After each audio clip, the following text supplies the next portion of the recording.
Hey, what is going on, my specialist SPC here, and welcome back to the channel for a brand new video. So, I do know that I am a little late getting to this, but better late than never, right? So guys, I am here to talk about the brand new DCEU film, that of course being Zack Snyder's Justice League. Now, I want to just preference this right now. This is going to be a spoiler-free review, so I am going to do my best to not try and spoil anything for you. So if you guys want to join me down below in the comments, and let's have a good, lively discussion. Of course, guys, again, keep it spoiler-free in case there's somebody who has not seen the film yet. So let me give you guys a little bit of a backstory here on the film.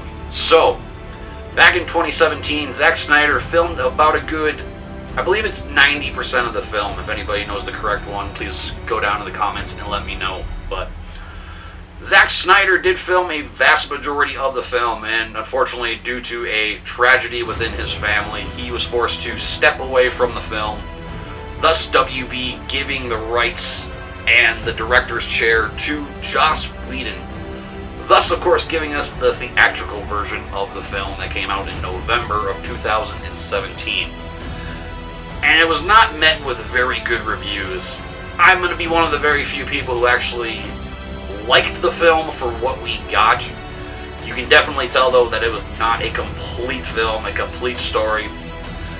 Thus, of course, in May of 2020, during everything that was going on in the world, they announced that we were going to be getting the Snyder Cut. Something that everybody wanted to see. Everybody wanted to see Zack Snyder's true version of this film. And guys, we finally got it. March of 2021, the Snyder Cut was dropped on HBO Max. So what are my thoughts on the film? I gotta tell you guys, Zack Snyder's Justice League is the real deal. It is a phenomenal film. It is definitely miles better than what we got in the 2017 version, which I'm still gonna admit I still do kind of like, but now that I have watched this, I'll be honest, it dropped down quite a bit in my ranking, which you guys will see here in a future video pretty soon. So guys, I'm gonna be honest with you, I also don't really have anything negative to say about the film. If anything, I might have a nitpick here and there, but I'm gonna save that till the end. So let's get into the things that I liked about Zack Snyder's Justice League. And the first thing I've got to say that I liked, honestly, is just the story itself. You can definitely tell, even though it is a 4-hour-long film, broken up into 6 different sections, you can tell that this is a very completed story. Everything just flows so good. From when we first meet all the characters, when they all start to get together, until they bring back Superman, which, by the way, is not a spoiler, just so you guys know. If you guys have seen the theatrical cut, you have a pretty good idea of what's going to happen in the film. Again, an extra 2 hours of more footage that we did not see in theaters was put into this film, so that's the stuff I am not going to spoil. The characters were just done so much better as well. I mean, the two characters who honestly stood out probably the most out of anybody in this film is Cyborg and Flash, because unfortunately in the theatrical cut, they didn't really get to do a whole lot. When you got the Cyborg, you got the really bad CGI that was just super distracting for him. And you never really got his backstory as to how he actually became Cyborg, why he ends up going with everybody to go and take care of the mother boxes and everything like that. And Flash, he was just the butt of the jokes in the theatrical cut. And all he did throughout the entire film was just crack jokes all the time, saying how he was scared of bugs and scared of this, and especially in that last ending battle, which again, we're going to get into that here in a few minutes. But these two characters definitely were the standouts in this film. Everything that they do from when you first meet them to the end of the film, they are so essential to the story, so essential to what is going to be the future of the DCEU. Next up is, honestly, Batman. I mean, in this film, he definitely was a true leader in the Justice League. Previous film, all he was worried about was trying to bring back Superman. Everybody was against him, how he just felt all this guilt, and it just happened throughout the entire film, and you don't get that. He only brings it up a time or two where he just says that he's guilty about what happened to Superman. And that's honestly the next character I want to talk about too, guys. Henry Cavill as Superman. Now, I'm going to be one of the few people who, honestly, I'm going to say, guys, I'm not a fan of Superman. I'm not a fan of the character at all when it comes to either the comics or when it comes to films. But I gotta say, Henry Cavill, for all of his reshoots he had to do for this film, he nailed it perfectly. And unfortunately, if you guys didn't know the sad news, we are not getting any more of Henry Cavill's Superman, but this was a great send-off. I mean, everything he does throughout the film, everything that stems from him when it comes to his resurrection and everything, it brings this movie to a full close, and he is just one of the big bright spots when it comes to the last at least hour of the film. Another character who surprisingly got such a redemption in this film is Steppenwolf. Now, the Steppenwolf that we got in the 2017 version, I was not a fan. He was probably my biggest negative about that film. And here, he is menacing, he is terrifying, and he is brutal. He is going to do every and anything he can to bring Darkseid to the planet, to get him there, to gather the mother boxes, to destroy the world. And he honestly was another huge standout. Easily one of the best of the DCEU villains by far with this one. And of course, guys, we have to talk about Darkseid as well. Now, this isn't really spoiler-ish, but the scenes that we get Darkseid in, he's very menacing. He reminds me a lot of Thanos from the Avengers film. He just has that terror to him that just makes you want to see what else he's going to bring to the table in this film. And I gotta say, man, just the look of him was just spot on from the comics. Surprisingly, too, there was actually a lot of decent side characters. When you get to Cyborg's dad, again, you didn't get a lot from him in the 2017 version. But this film, he is definitely essential to the story to continue on into the final act of the film. He really is the reason why, honestly, Cyborg is so much better of a character in this film, by far.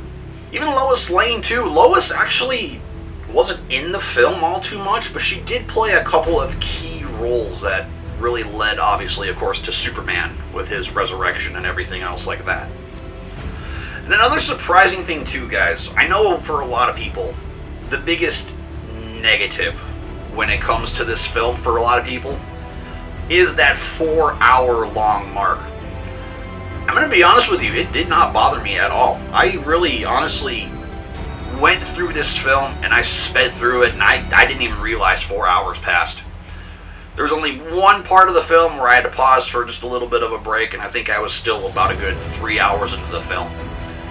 The story is just so much better in this film that, honestly, you could sit there and you could do it. If not, you can break up the film into all the different parts. There are 6 different parts, plus an epilogue at the end of the film.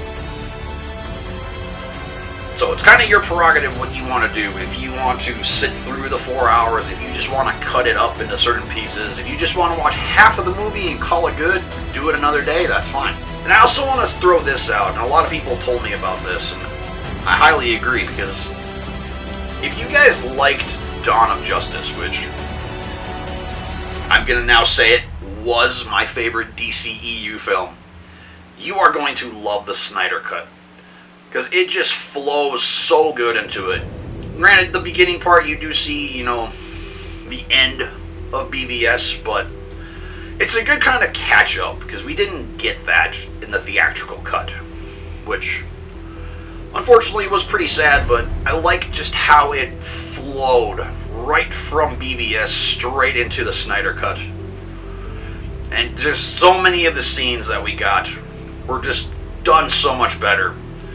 When you have Batman meeting Aquaman, you don't get the funny line of, "Oh, you're the Aquaman, I hear you can talk to fish." You don't get lines like that. You don't get those super comedic lines like that that work in the MCU, and that's what makes the MCU so good and so unique. And here, you only really get a couple of little comedical parts throughout the film. Other than that, this is probably the most serious film in the DCEU. And it works perfectly for it, because for me, this film reminds me a lot. It has the epicness of Avengers Endgame, but it has just that powerful end, that powerful story that you got from Endgame. So it's like both of them mixed together. It's great. I loved it. Now, that pretty much is it for the positives without, again, really going into spoilers, but I will say, if I had to nitpick any one thing, is honestly the epilogue. Because there are sections of that could have just been either completely taken out or could have been placed somewhere else in the film just to make it go a lot better, because the epilogue kind of really doesn't make a whole lot of sense, unfortunately. But again, for me personally, it's not distracting at all. It is still a great, phenomenal story, and it's not going to distract you all too much. So guys, that is going to do it for my non-spoiler review of Zack Snyder's Justice League. And I'm going to be brutally honest with you guys, I'm giving this a 5 out of 5. Again, just those little nitpicks, they don't completely distract me from anything. It is still, again, miles better than the very first Justice League film that we got. And again, if you guys like Dawn of Justice, if you want to see Zack Snyder's true story come to fold, this is the version of Justice League you need to watch. And I'll even be honest, for a lot of people, they're going to watch this film, you're probably never going to watch the theatrical cut again. I have turned into one of those people. But overall, you guys, again, Zack Snyder's Justice League, it's a great film. I highly suggest you guys go and watch it. When it becomes available on VOD and Blu-ray, you guys need to buy this film. Because, again, just the story itself, everything that happens in it, it's worth watching. Cut it up into sections, watch half of it, come back another day. However you gotta do it, but I highly suggest you guys watch Zack Snyder's Justice League. And that is going to do it for the review, guys. I hope you enjoyed. Make sure you guys, again, join me down below in the comments section. Let's have a great discussion about Justice League. Again, keep it spoiler-free, because there's still probably a lot of people who have not watched this film yet. So let's be respectful and just kind of, again, have a discussion without having to spoil things for people. But with that being said, you guys, make sure you hit that like button, subscribe if you haven't already, and we'll see you in the next one.